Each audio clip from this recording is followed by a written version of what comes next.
Good morning, everyone, and thank you for joining us today. On behalf of Hazer Group, I'd like to welcome you to this December quarter investor webinar. Today's session is in listen mode only. If you have a question at any point, please type it into the chat box and we'll address it during the Q&A at the end of the presentation. Presenting today is Hazer Group CEO Glenn Corrie and Tom Cooligan, who will take you through the December quarterly report and provide an update on recent operational and commercial progress. I'll now hand over to Glenn and the team to run through the presentation. Thanks, Simon. Sorry for being a few minutes late. A few technical issues this side. Good morning, everyone. Belated Happy New Year to all of our shareholders and welcome to our Q2 webinar. Thanks for joining today. As Simon said, I'm joined on the call by Tom Cooligan, our Chief Operating Officer. Tom has been with us for 18 months. I'll let him introduce himself shortly, but he's been at the forefront of a lot of our strategic projects, been managing a lot of the graphite monetization work that we continue to share. But importantly, he's also been at the interface with KBR, and he'll share some of those insights with us all shortly. Together, we'll present the results from the quarter. Our quarterly results, or at least our report, was out last week. We'll also share some other highlights. We've received quite a few questions in the last few days, so we'll try and get through most of those this morning. If we don't, we'll endeavour to get back to you as soon as possible. So, Tom, over to you for a very quick introduction before we get stuck in. No worries. Thanks very much, Glenn. Good morning, everyone. My name's Tom Cooligan. I'm Chief Operating Officer here at Hazer. And as Glenn said, I've been here now for 18 months. So I've spent more than 25 years in upstream energy across major oil and gas companies and also mid-caps, as well as startups as well. So previously, I've held roles with Woodside Energy, with ENI, the Italian operator, also Jadestone Energy, and then more recently with GR Production Services as their Executive General Manager. So what drew me to Hazer? Just as a quick side note, I guess, look, I think it's still, having been here for 18 months, I think it's still the most promising decarbonisation technology for the energy industry. I think that what stands it apart is really its scalability and the ability to actually deliver clean energy where it's needed. So, nothing's really changed since I first sort of came across the company, and I still feel very confident that this technology is on the right track. So I'm very happy to be here today, and I'm looking forward to sharing the results with you. Great. Thanks, Tom. All right. If we can just move Simon onto the third slide. Great. Well, look, I know everyone's familiar with our vision and mission. Just a recap on our technology for those that are not necessarily that familiar with it. We transform methane emissions. Methane is 25 times more harmful than CO2.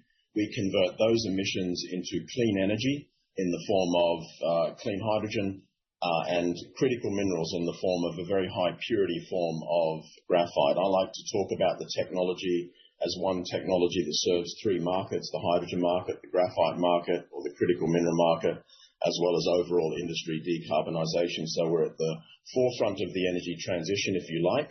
But the really important aspects of our tech that are, I guess, the differentiators and the competitive advantages is that we're low cost. We're a pragmatic, practical, scalable solution, as you will see again today, that integrates into existing facilities and is available to decarbonise a very, very dirty industry today. And you'll see again the size of the industry, the size of the problem, and the size of the opportunity for Hazer and our advancing technology. In terms of our agenda, which is the next slide, we're going to effectively just recap on our highlights for the quarter. We will then do a brief update on the hydrogen market, touch a little bit on graphite. Tom will talk to the technology scale-up and our go-to-market strategy. We'll come back and talk about steel, that Whyalla opportunity that we've talked about in December last year, the POSCO extension. So there's been a lot going on in steel. Hazer Graphite, of course, the other part of our technology, a corporate update, the catalyst for the next 12 or 18 months, and then open up the call for our Q&A. So just jumping straight into our highlights. Thank you, Simon. We posted a solid quarter of performance. We continue to build on those foundations, those important foundations of commercialisation, and set that stage for a pivotal calendar year ahead.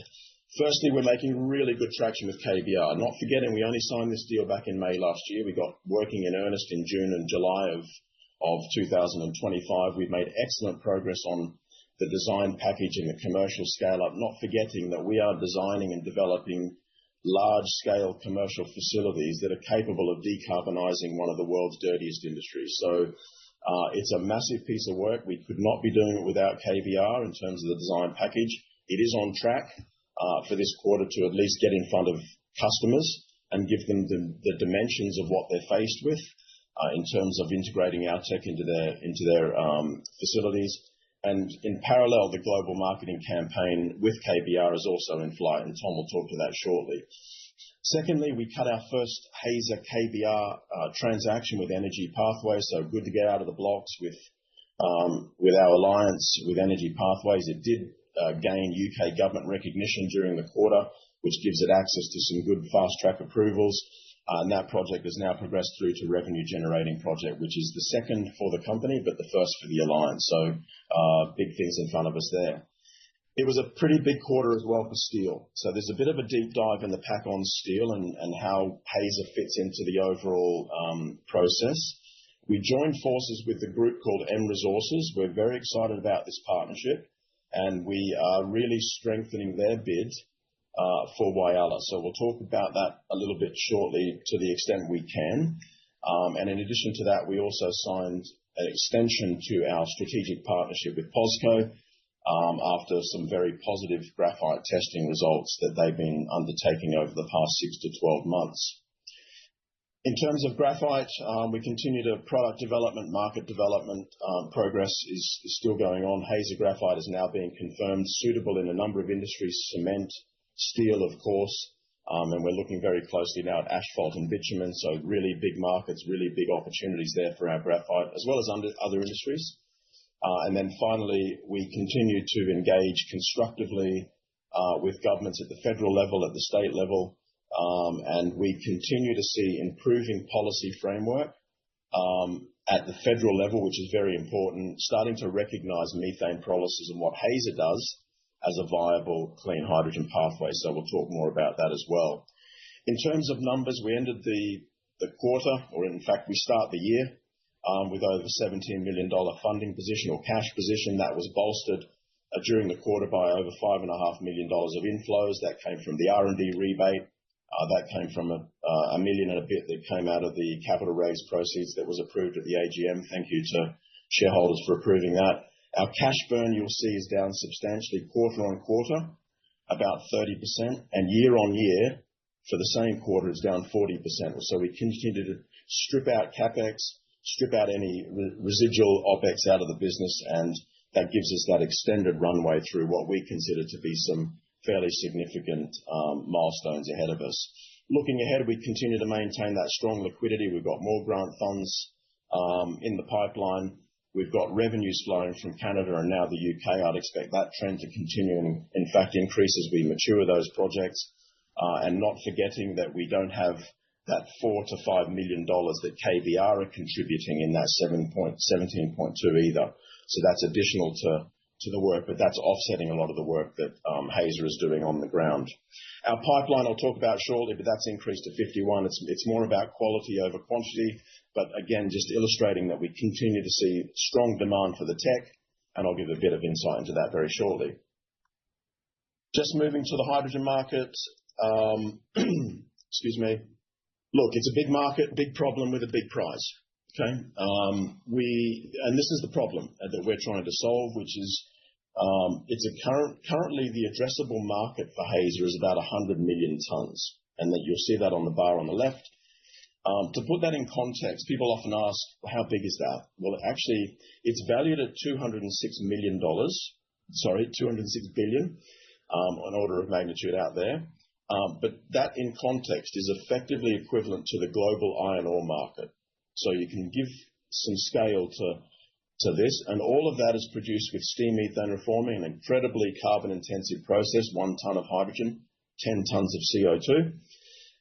And it's responsible as a total industry for 920 million tons. Again, in context, that is 2 times Australia's total CO2 emissions today. So it's a massive industry with a massive problem that Hazer has the opportunity to disrupt.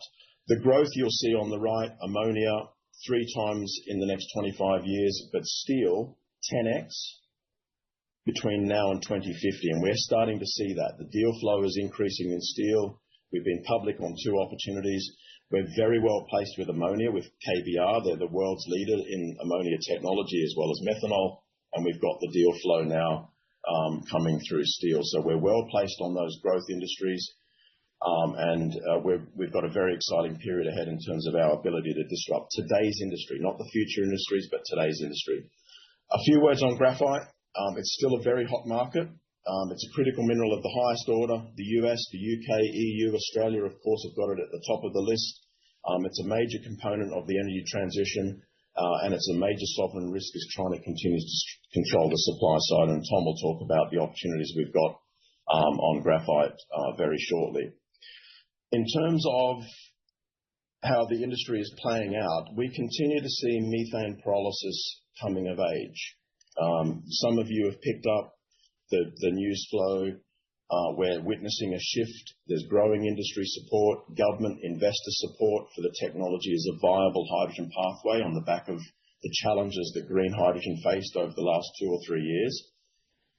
ExxonMobil has now come into this space. They are one of the world's largest publicly listed companies. They're $500 billion. They've teamed up with BASF to develop a technology. So that's a really big signpost for the industry as well as the technology. And I'm very confident that's going to spur demand from others in this space like Shell and Chevron and ConocoPhillips and others that see this as a viable technology. KBR, of course, it's a growth pillar for them. We teamed up with them exclusively to get ahead of the game last year. And we're also seeing a big shift with government policy and changes. The UK, the US, Japan all recognize methane pyrolysis now as a viable pathway. And I'll talk shortly to how Australia is now gauging this through the Guarantee of Origin scheme, which is now seeking consultation on methane pyrolysis. So in summary, the industry, the government, the investor support is all starting to gain momentum, and that's very exciting for our company and our technology this year. Tom, good time to talk to, I think, technology scale-up and the go-to-market strategy. Thank you. Yep. Thanks, Glenn. Okay. So just a quick recap. KBR, one of the world's largest engineering companies, and we signed up with them about 9 months ago now. So it's been a heck of a whirlwind 9 months. Getting up to speed with a playbook of a major multinational that scales up technologies has been a big challenge for us. And I think that, getting these early days out of the way, getting the first run on the board, I think has been a real game changer for us. And it sort of puts us in a position where we are confident that this model works, and we're seeing, the first paid studies starting to come through. So that's the line of sight that we see to real growth. We've got basically an 11-year term with KBR, and that's backed by a $3 million US contribution from them. So engineering services and support, in-kind marketing, all sorts of, growth tools that we need are being provided and supported by KBR for us. KBR's engineering is sort of world-class and world-known, and many people will know KBR as the company that delivers some of the largest mega projects in the world in the billions of dollars. But KBR's technology division is a completely separate division that licenses into a lot of those projects. And we are one of 80 technologies that's licensed by KBR into those projects. So there's a lot of new and emerging technologies that KBR continues to incubate and grow and help sort of turn the corner. But there's also the real traditional KBR technologies like the ammonia licensing that, just very briefly, ammonia licensing for the ammonia plants that produce the fertilizer around the world, KBR licenses about 50% of those. So they have a very traditional playbook on how to make these really large-scale technology licenses, and then also a growth playbook as well, which we're really locked into. So we're firmly in execution mode at the moment with KBR. We're following the bouncing ball. We're following the standard process that they use for developing and growing a technology. We've secured our first revenue-generating study, and we're part of the net zero portfolio. So the big thing now that we're working with KBR is those larger trains and larger projects so that we can engage with the biggest companies in the world for industrial decarbonisation and making sure that our large-scale single-train capacities are really solid. Just one last thing to mention on that, the cultural fit between KBR and us. We feel pretty lucky, actually. We've got similar values and cultures. They're a real creative and inquisitive type engineering organisation, and we get a lot of that really good feedback between us that we seem to work pretty well together. Scaling up their technologies, or scaling up technologies, is what KBR's DNA is all about. Right? That's how they've built their company to the scale that it is today. And then following the scale up to deployment and multi sort of industry and multi-global technology deployments are what they're really good at. So yeah, we do feel like we found a very high quality partner in KBR, and we're working as closely as we can with them to really scale up with them. Next slide, please, Simon. So marketing-wise, they started off sort of extracting all of our information and all our existing marketing information to develop all of the package of marketing tools that they have. They need tools that they can actually deploy through their website, and if you go onto their website, you'll see that we're in the clean ammonia and decarbonisation section of their website today. They're also fantastic on LinkedIn and marketing and promotion and just getting out there at conferences all around the world. They're at the major global conferences, everything from the ADIPEC conference in Abu Dhabi recently to, I believe they'll be in Barcelona in 2 weeks, again, promoting the technology and really pushing this is a new solution for industrial decarb. So it fits into the industrial decarb toolkit that they use when they talk to their major clients. One thing we like about the way that they do their marketing is that they're actually quite responsive to market forces and market changes. So 1 month we'll be talking about how do we make sure we've got clean hydrogen in the best markets in the world, and the next month we're talking about structural infrastructure projects and how we can actually make sure we've got a solution that works with steel or works with concrete. So they do move pretty quickly. Next slide, please. If we can go on to how we're going. So run number 1 on the board. So the Marram Energy Storage Hub project that Energy Pathways have developed and are developing in the west of the UK near the Lake District is a complex integrated energy project. And for KBR and Hazer together, this is our first paid concept level, so concept engineering study. So it's great. We're working really closely with KBR, but we actually really like the way Energy Pathways does their business as well. They're integrated really well with the local community, the local government, and also their national government as well. So the UK government has actually designated this project as a project of national significance. So it's actually a national energy significance project. It covers everything that Hazer has wanted to do. So we've got the hydrogen conversion project and the technology there from methane. We've also got the integration to KBR's ammonia technology as well. And EPP is able to get to fast-tracking the government approvals. They've got government support from the ministerial level, so they've got focal points that they can work with to make sure that we don't have any of the usual large-scale roadblocks when we're doing the engagement. But at the same time, they seem to be very connected on the ground as well. So for us, it's a 20,000 tonne per annum Hazer facility, so it's right in that sweet spot for size for economics. The study will be ongoing for the next couple of months. Feasibility scope progresses for hydrogen, ammonia and graphite production, and EPP are actually actively looking for ways to deploy graphite at both that industrial large-scale supply, but also at the high-end supply as well, which we think is very exciting. And we're leveraging the KBR Alliance for that ammonia integration with their traditional ammonia technology. So from a COO's perspective, just operationally, I'd just like to say that with the commercialisation strategy that Hazer has been on, this is the operationalisation of it, if that's a word. We're actually now doing what we do on the box. We're actually doing those concept studies. We're moving them towards feed ready, and this is actually the actual pathway that we see the company is best suited for to actually grow to the next stage. I'll hand back to Glenn here to talk a bit about the sales pipeline. All right, thanks, Tom. And yeah, Ben and the team at Energy Pathways are doing great things on the ground. They're also really exploring that graphite market as well, Tom, in the UK, which is also getting a lot of momentum. So we're excited about that project. The pipeline is here. We've updated it a little bit. You'll see we've added the live projects that we've got. We've got that first mover advantage, we think, importantly in Asia, Europe, and a bit of North America.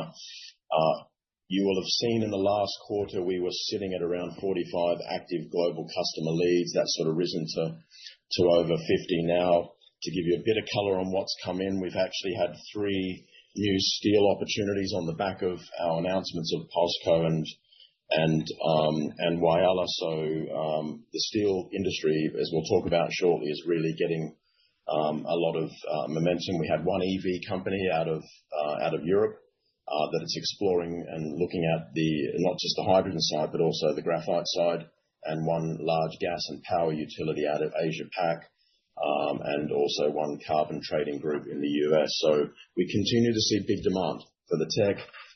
Asia Pac is starting to really get a lot of pace as they have limited opportunities to decarbonize, and methane pyrolysis fits just beautifully into the supply chains in those areas that have limited access to carbon capture and renewables. So we continue to explore opportunities there. If you club all of those opportunities and those blobs together, our pipeline adds up to about 1.5 million tonnes per annum. And as you remember from the first slide, or one of the earlier slides, that's over 1.5% of the global demand today. So it's a big pipeline. Of course, we work through it systematically. We've also had some shareholders and observers reach out and offer up some opportunities which we love. One that I will call out is an RFP in the US called MAC2, which is the Mid-Atlantic Clean Hydrogen Hub that is out there at the moment seeking proposals from hydrogen suppliers for $1 a kilogram. And on the back of that, with ability to secure hydrogen offtake in 2030, and it fits a lot of the opportunities that we've got, and it ticks a lot of boxes for Hazer. So we continue to be active on the ground globally with our pipeline. Just shifting gears to steel making, we had a lot going on in the quarter with steel, and Tom will talk to some of the opportunities very shortly.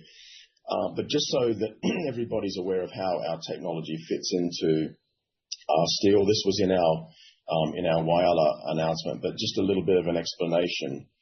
Steel, of course, is a massive industry with a massive problem. It's 8% of the world's CO2. Our tech is actually a very perfect fit for steel making, very strong synergies, and where really everything ties together for us, as depicted in that illustration.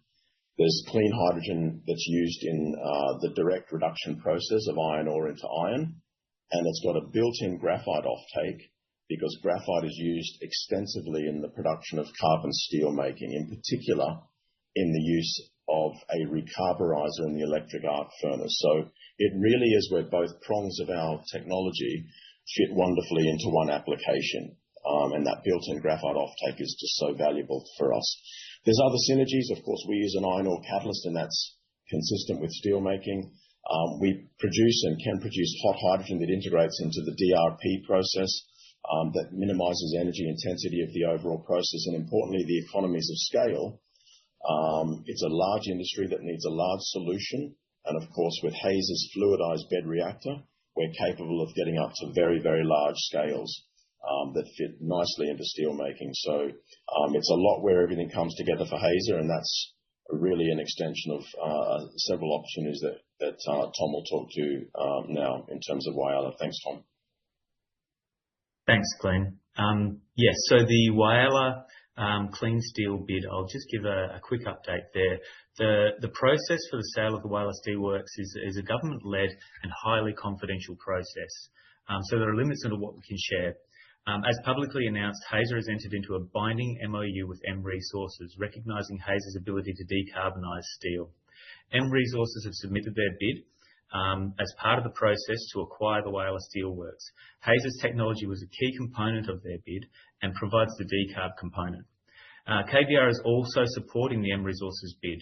KBR has a long history of supporting large infrastructure projects in South Australia, including at Whyalla itself. So KBR knows the lay of the land and the ground really well. And look, we're genuinely excited about Hazer's ability to decarbonise the Whyalla opportunity, but also more broadly, it's just another recognition that the Hazer technology aligns with steel making very, very well. So it's something that we feel is probably one of the best fits that there is going around for how you can deploy Hazer.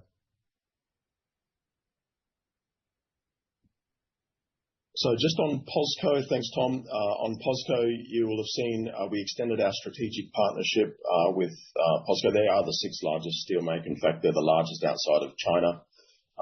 We're very privileged to be partnering with POSCO in integrating and deploying our tech into clean steel, particularly in South Korea. And on the back of a lot of successful graphite testing over the last quarter, that extension has been signed. Again, big industry, big player. Their High-Rex process is very advanced. Again, it's a DRP, electric arc furnace process. We're now focused, having gone through that stage gate of graphite testing, we're now developing the next steps for the project. So that's something to look out for over the course of the next year or so. So a really important partnership for us as we continue to highlight the importance of our technology and its fit into steel making. That's probably a natural transition into graphite. Perhaps, Tom, if you wouldn't mind talking to sort of where we are with application testing and the next phase of our graphite monetization plan. Absolutely. Thanks very much, Glenn. And just to call out, I guess this is probably one of the most integrated team efforts that Hazer has done over many years. The graphite has been studied by the universities. It has been developed in all sorts of different applications. And I think now it's sort of coming to a natural business case development. So it's really come out of the research and study. And something to call out, we'll move on very quickly from this slide, but something to call out is that the Hazer graphite is an absolutely unique product. It is not standard graphite. It has its own unique properties. It's not carbon black, and it's not other products as well. So the research has given us the insight into what this product is, and now the application development uses the research to actually be able to deliver it to the largest global markets. So just moving on to the next slide there, please, Simon.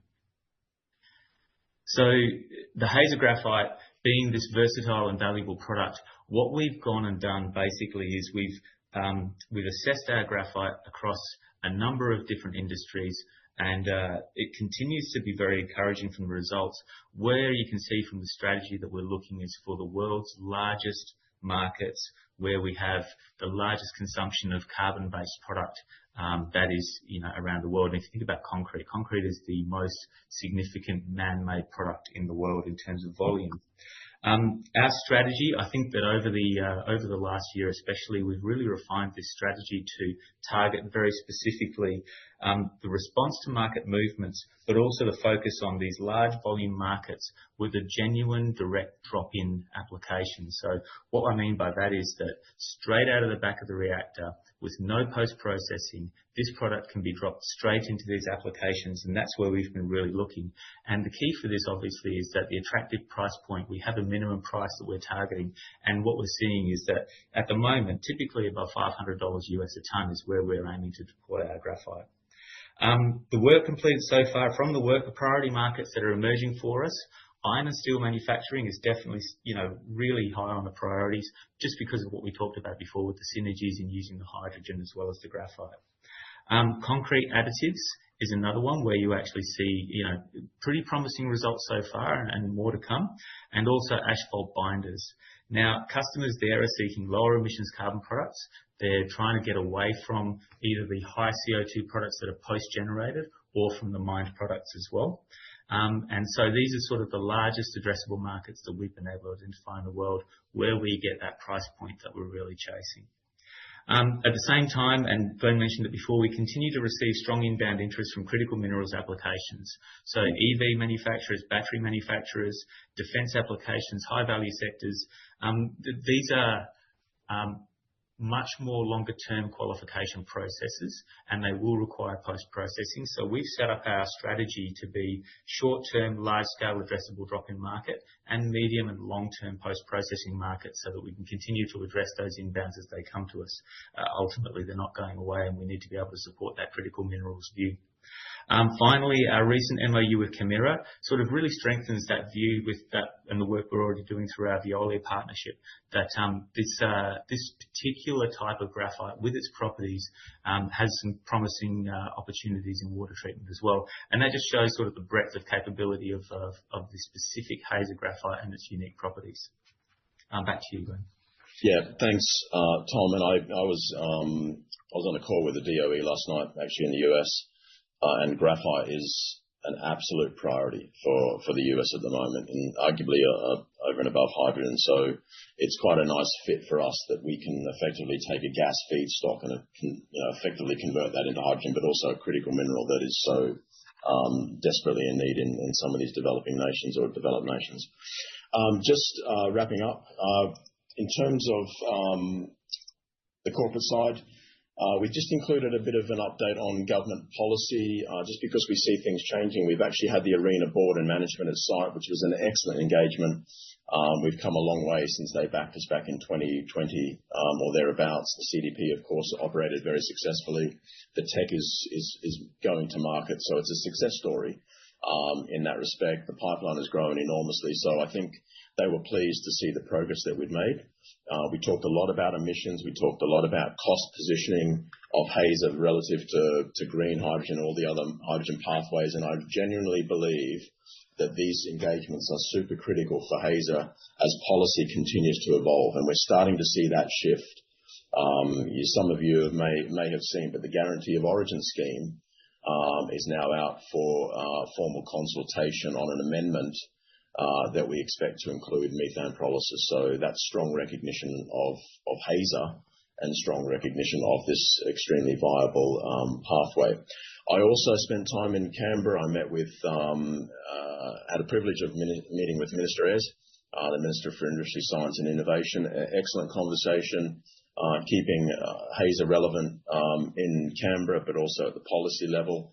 I met with the Climate Change Authority, the Critical Minerals Office, of course, just to position Hazer and how we fit into sort of the ecosystem of decarbonisation technologies that are available. And so really good feedback on the tech, the progress, but also the funding programs that are available and the grants that are out there now. It's much broader than it ever was. There's industry programs around clean steel, green iron, Whyalla. Specifically, there's over, I think, at least $1 billion in being allocated to Whyalla from the federal government. Liquid fuels, critical minerals, they're all open, and we're all exploring all of those at the state level as well. WA, South Australia's earmarked $400 million specifically for Whyalla technology. So we're hunting down and exploring all of these opportunities, and we're very well positioned where we are as a company and an advanced technology. I think that's pretty close to the end. I think if we just move to the next slide and then open up the call for Q&A. I've seen a bunch of questions come through already, so we're keen to get onto those. In terms of our next 12 months, we're going to continue to come out with updates of what the timeline and the milestones look like. This year is really all about converting pipeline into licenses, and that's a strategic imperative for us. I hope you can see the signposts are there, the partnerships, the early runs on the board, the design package is there, the pipeline is growing, the funding position is strong, so we're in a very, very good position to execute on those projects and opportunities that give us that pathway into licenses. And we're going to leverage KBR, we're going to leverage all of the work that we're doing with graphite. And just a reminder that one deal here, one sizable deal at 50,000 tonnes per annum is, in our economic model, worth about $80 to $100 million of license revenue. So you can see the size of the prizes there, and that's what we're focused on effectively realising. We've got to advance our key projects through FEED and contracts. We've had a few questions on Fortis, and we'll talk to that as well throughout the quarter. We're building momentum again there, and we're moving forward very positively. We lost a little bit as we went into Christmas, but we're fully aligned with Fortis, and we've got a plan of attack there, and we'll come out with more information on that shortly. Whyalla is a real game changer, as Tom identified for us. It could be a very transformational project and strategic, not just for Hazer, but for Whyalla as well as for Australia. So we're really excited about being in the mix there, and we know our technology is a differentiator. Graphite monetization strategy is coming together. Look out for near-term updates on that, our strategic partnerships, our off-take signposts, and then finally unlocking new growth, new strategic partners, new investors, new deals, new markets, That's the focus of the company at the moment. Those 4 pillars of our strategy, of course, that's underpinned by a robust financial strategy and a can-do attitude from the team. 2026 is really shaping up to be an exciting year for Hazer. Strong tech, tailwinds of the market, the government tailwinds, the deep pipeline, the partnerships, and the funding position, and we're really excited about delivering.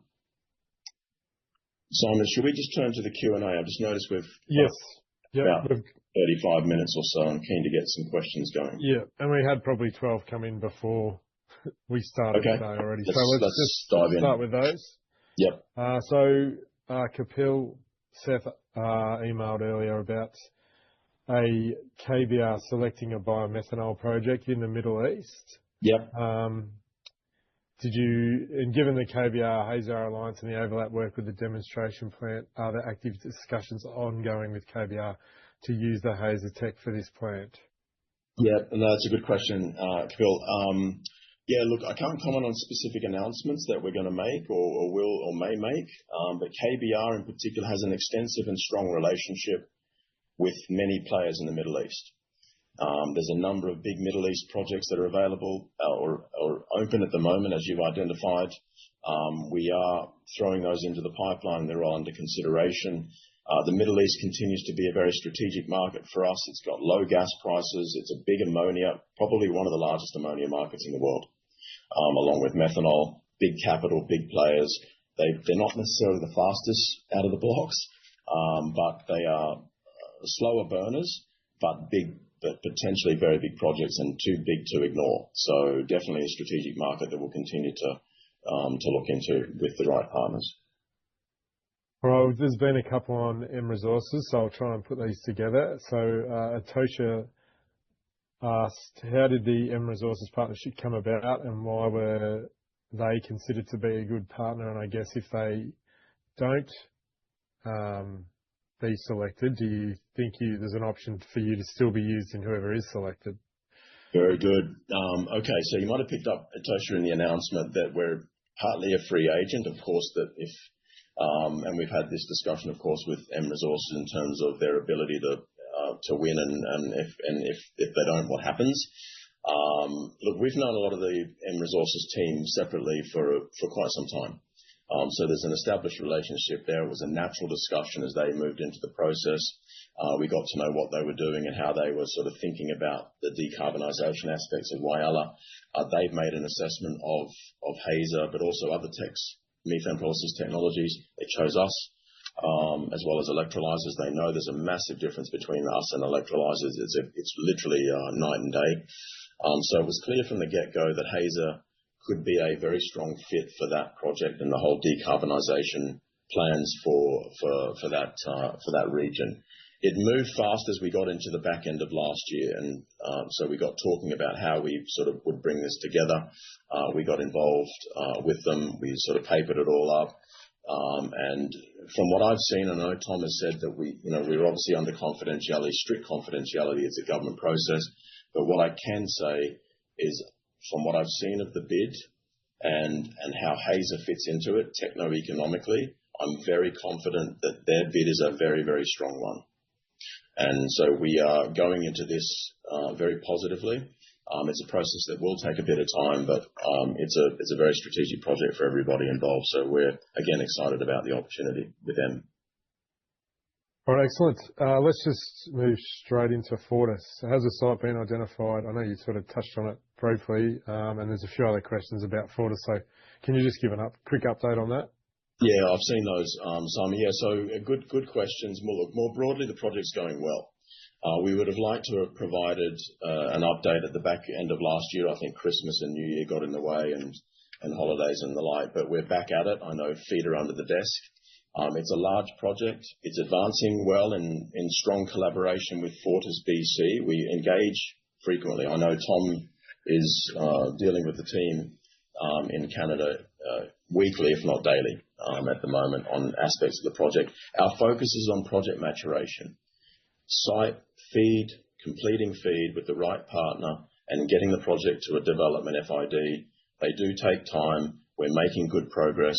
and we're exploring ways to continue to accelerate. How do we accelerate this project? I know from Nick and Joe and the team in Canada, it's a priority project for Fortis. It's got government backing, government support. They've chucked $11 million Canadian behind it. And again, just keep an eye out. We expect to make an update on that project in the near term. All right. Can you elaborate on the status of the larger reactors? Yeah. Tom, do you mind picking that one up? Take that one if you like, Glenn. Yeah, thanks.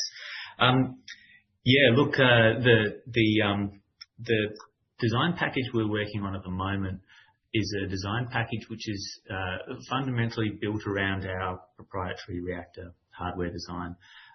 Where we've targeted the base design is 30,000 tonnes per annum of production, which is already significantly large in terms of hydrogen production. The design that we have developed has the ability to be scaled up or down from that point. So one of the key elements of our design was we didn't want to go with something which was sort of scale up to the point where we hit a limit. What we decided to do was go for actually quite a big reactor design and then be able to scale it both ways down and up, so we can go all the way down to prototyping and all the way up to 50, maybe 100,000 tonnes per annum single train capacity. But I don't want to push our CTO too hard on what the maximum size would be. The concept of fluidized bed reactors has been around for a really long time. It's a well-trodden path, and so we work with the world's experts in fluidization, in process design, and in these reactors, so that we are confident that we're not going to sort of invent anything brand new here. We're just using the best in the industry to get it exactly right. Some of the principal challenges that we have, that are the areas that we feel we've actually had the most opportunities to succeed, is in optimization of heat, the conversion basis, and the quality of the product. So if we're comfortable that these are actually under control at this 30,000 tonne design, this gives us the capacity to be able to move up and down from there. And it's something that we know is a huge challenge for the industry, and having those ones really under control, I think, is actually key for us. Yeah. Thanks, Tom. I think let's probably move to graphite, because there's quite a few on the graphite. And so Dave sent this one in, but it covers quite a few of the others there as well. Are there applications for Hazer graphite that are now good to go? No further testing needed. Yeah. So Tom, I'll let you jump in. I think, look, with the graphite work that we've been doing is extensive, as Tom, explained. We're working it internally. We work it with all of these strategic partners. Kemira, the latest. I get often asked about why an MOU. MOUs, in our view, are value creating, because we have partners that actually do work and contribute to the overall strategy of the company. And often it comes as part of the collaboration. But in Kemira's example, we're doing work with water treatment alongside some of the work that we're doing with Veolia out of France. So there's a lot of work going on. We've identified, as Tom said, some strategic markets in asphalt, cement, asphalt, bitumen, steel making as priority markets, what we'd call drop-in, limited or no post-processing or pre-processing before they go into the particular application. But they're large markets that have got what we call high confidence to them. And their pricing ranges can be anywhere between $300, $400 a ton and over $600 or $700 a ton. And that's consistent with our economic model. And of course, that adds great value to the technology and the techno-economics, but also the overall cost of supply of both the graphite and the hydrogen product. So lots of markets, we're prioritizing them. Tom, anything to add on that? Yeah, I'll probably just add one thing. No further testing required. Ultimately, your end user, say for example, it's a concrete manufacturer, will do their own testing as well. So we can go with a product which we say is good to go, and that end user will actually conduct their own tests, because they're going to have to demonstrate to the infrastructure project or the government or whoever that it is actually as good as what we say. So there will always be that end user component to the testing, but that shouldn't stop us from actually having everything certified and ready to go, so that end user can actually do their final testing. Yeah, and steel's built in, and there's a built-in offtake. That's a beautiful way of thinking about it. the carbon actually goes into the production of carbon steel making. So it's a pure sequestration of CO2 as well. So there's a lot of benefits. We don't often call out our graphite as low emissions, and we should more frequently, frankly. But effectively the emissions associated with our graphite and the way policy is shifting is a very valuable product, not just from an application perspective, but also from an emissions perspective and a pricing point as well. Right, I reckon we've probably got time for two more. Yep. David Sewell sent this one earlier. Is there any outstanding ARENA grant money due for the operation of the CDP? Thank you, David. Yes, there is. In fact, there's other grant funding available to us as well.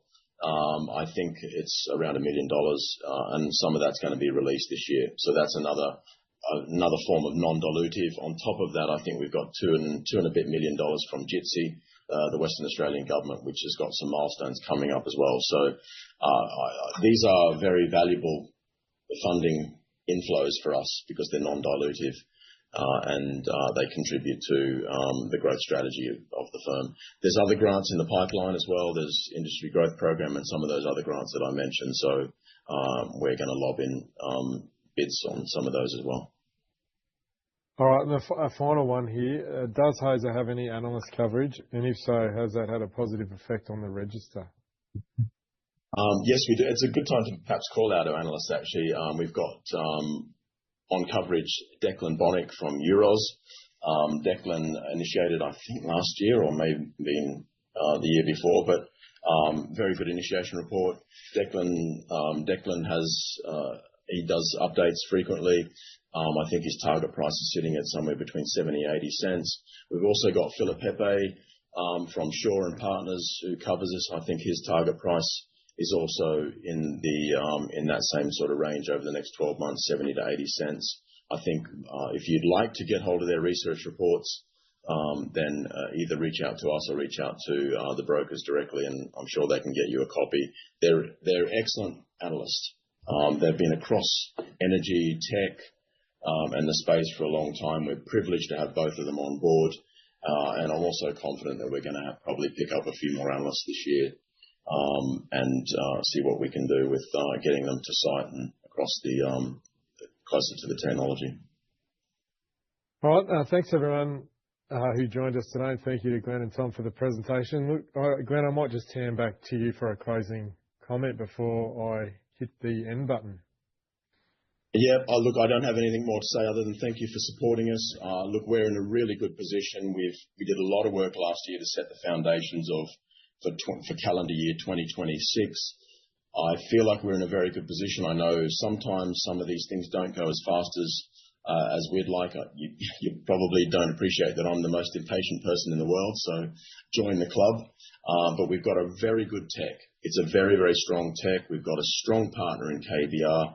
We have got, I think, the turning tailwinds now of government support worldwide, including in Australia. We've got that deep pipeline of opportunities that's growing also in Australia, that's getting momentum. And we've got that extended runway, that funding runway of over $17 million to enable us to effectively kick some important goals for the company and the technology. So again, thank you for joining the call today, and we'll endeavour to get back to you all with answers to the questions that we weren't able to cover today. Thank you.